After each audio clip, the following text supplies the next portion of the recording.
Taylor Swift is and will always be a white woman with white woman privileges. Taylor Swift is a f***ing coward. Another day, another unhinged backlash on TikTok, this time against Taylor Swift.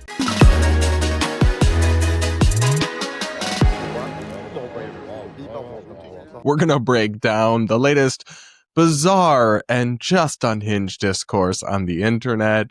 This time, again, people are coming after Taylor Swift, and there's no real reasoning behind it, but that's pretty typical for TikTok.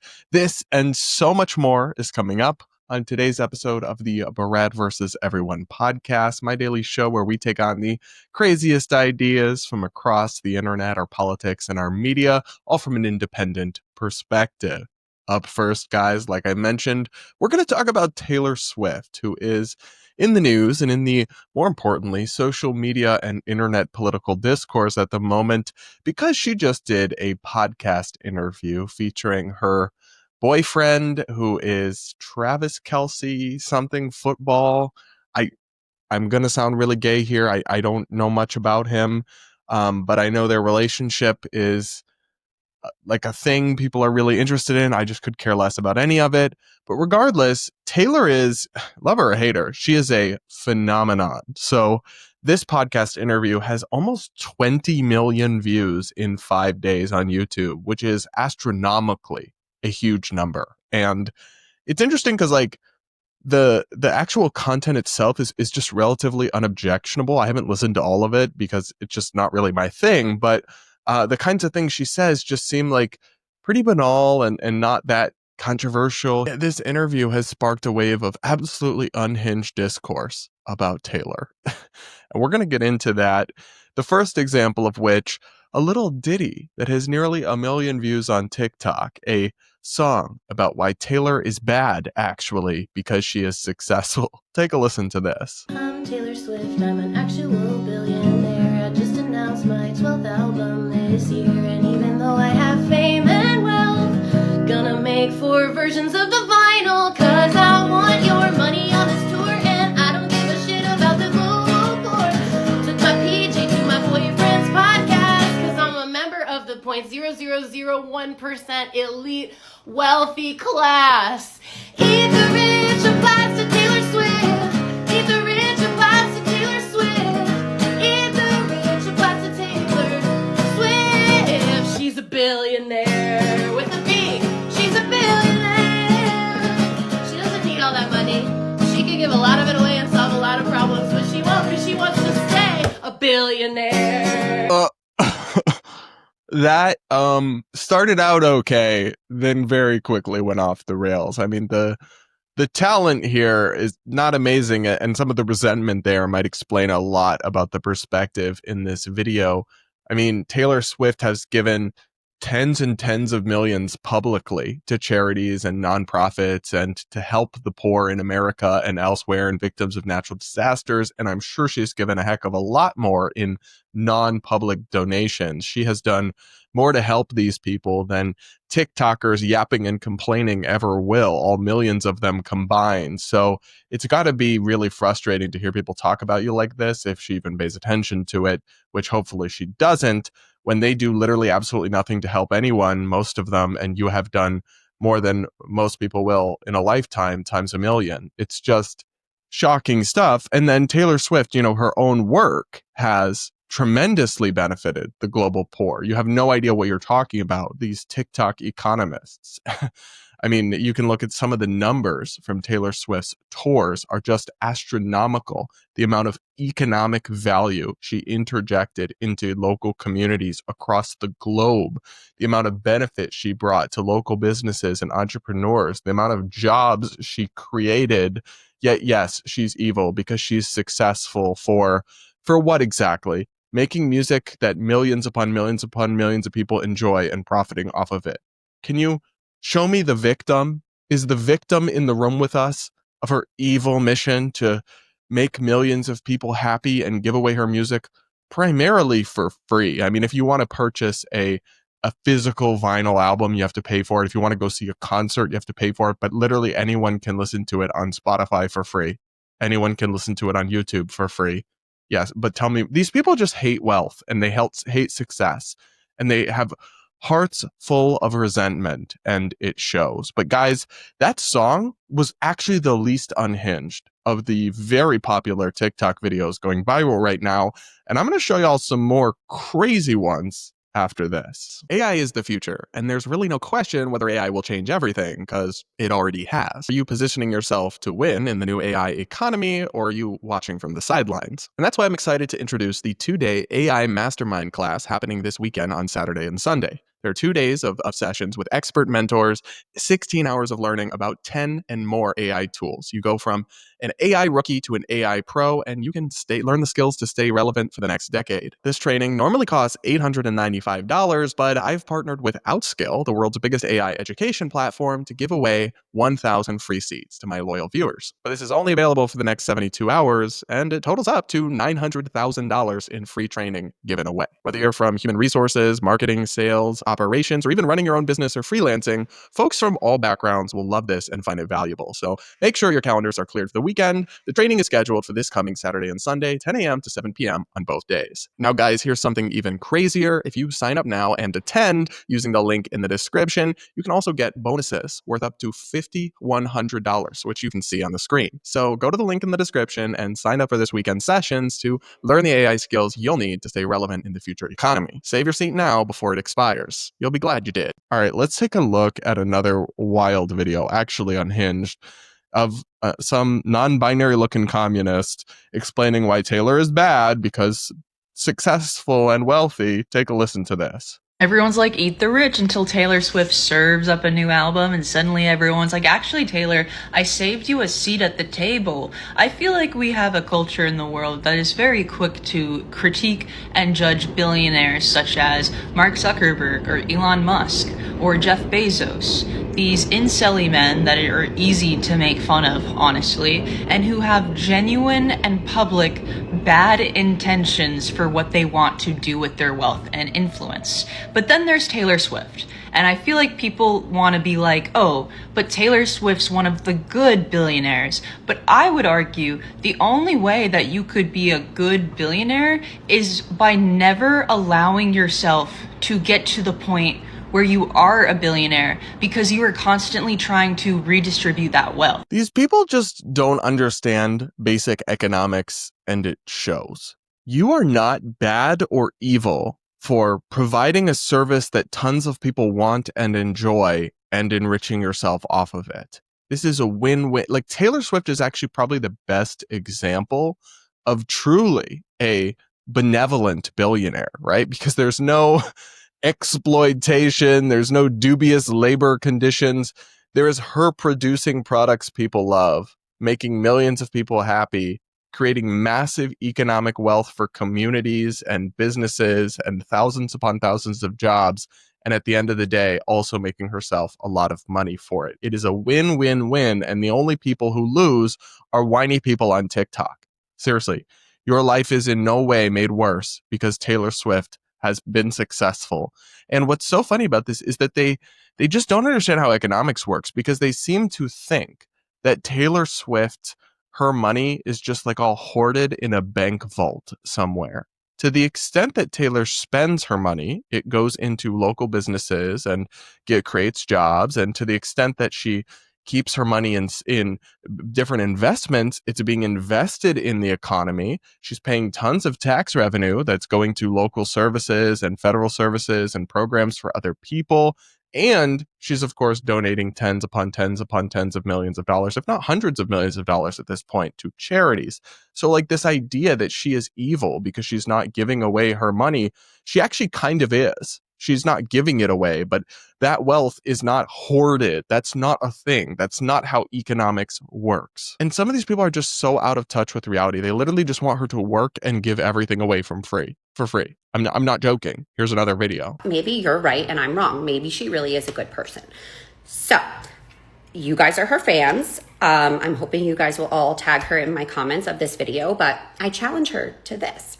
She's releasing this new album during, number one, an extremely hard time in our country, and number two, an extremely hard time in the world. And she is a billionaire. She has at least $1 billion.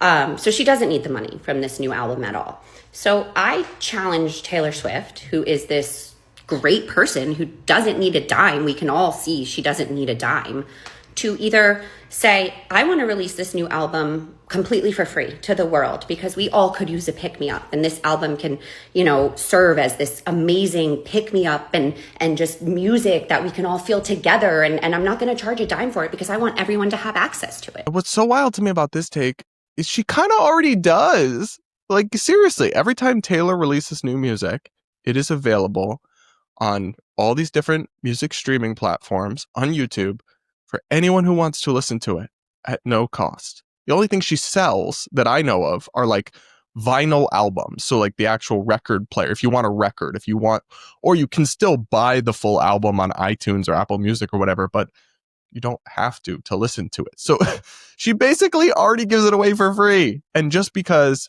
she requires people to pay if they want to attend a concert or if they want a physical album, I mean, those are not necessities. What are you talking about? Are we supposed to believe she is oppressing people by requiring them? Anyone can listen to her music for free at any time on demand on the internet. But if you want a physical album, you do have to pay for that. That's her oppressing people. That's her being evil. Y'all have actually lost the plot. I'm stunned by this level of socio-political analysis from TikTok and how widespread it is and how people just eat it up because I don't know why. A lack of education, a lack of understanding of basic economics.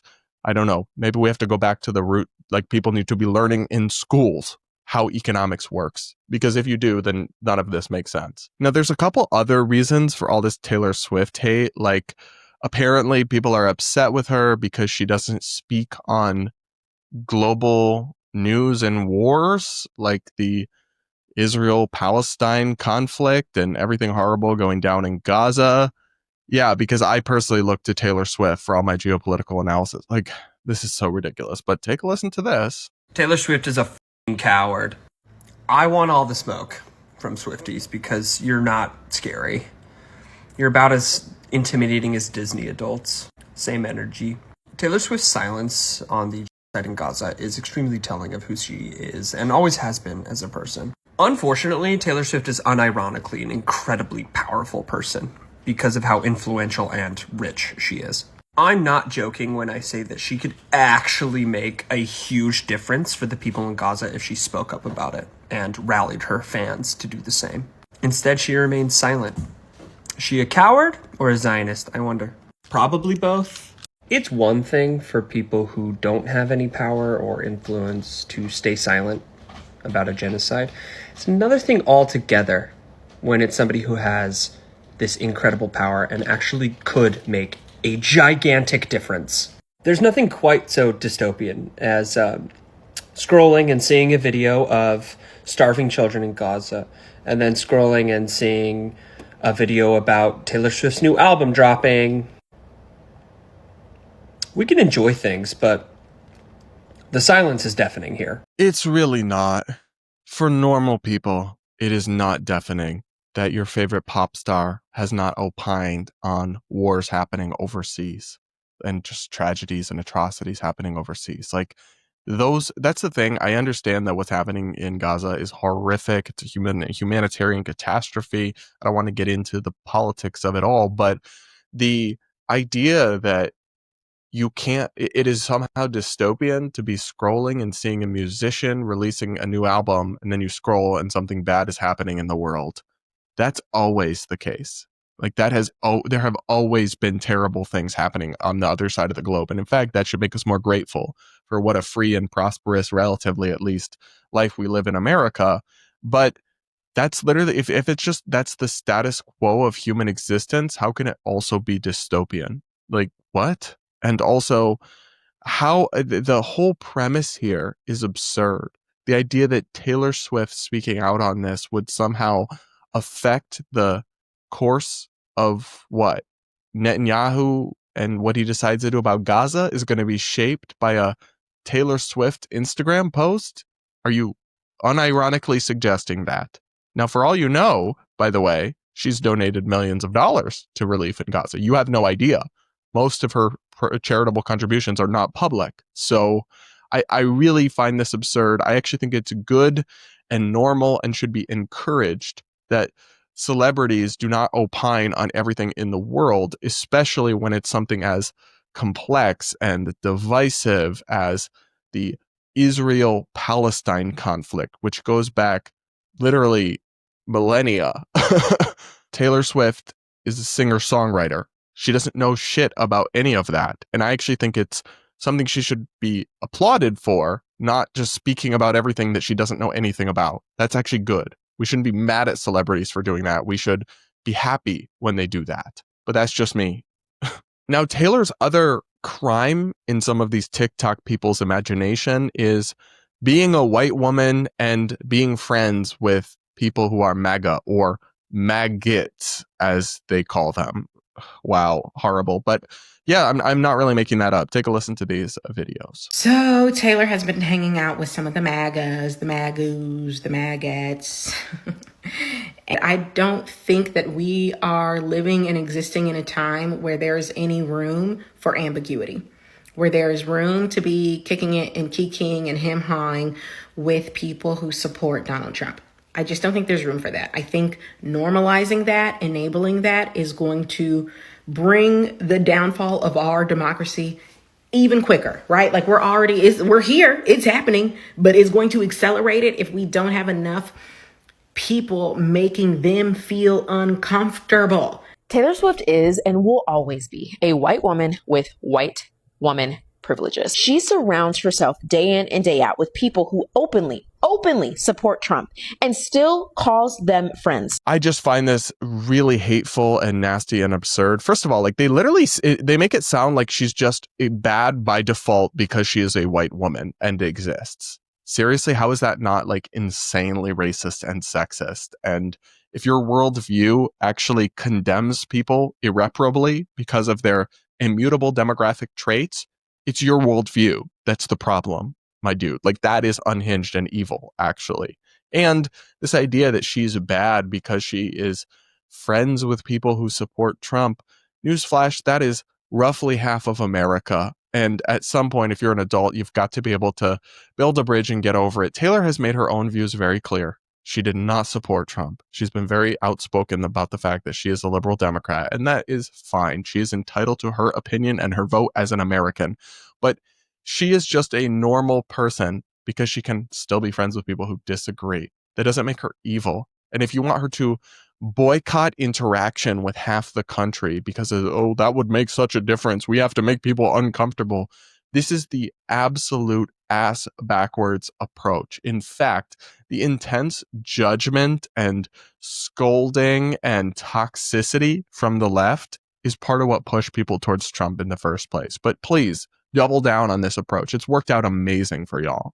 Ugh, I find this all so obnoxious and so unhinged, but sadly, that kind of makes it just a day that ends in Y for political discourse on TikTok, which again, guys, is the #1 news source for young people and the second biggest search engine in the world. This is fine. Society is doing amazing. We're totally, definitely not cooked whatsoever.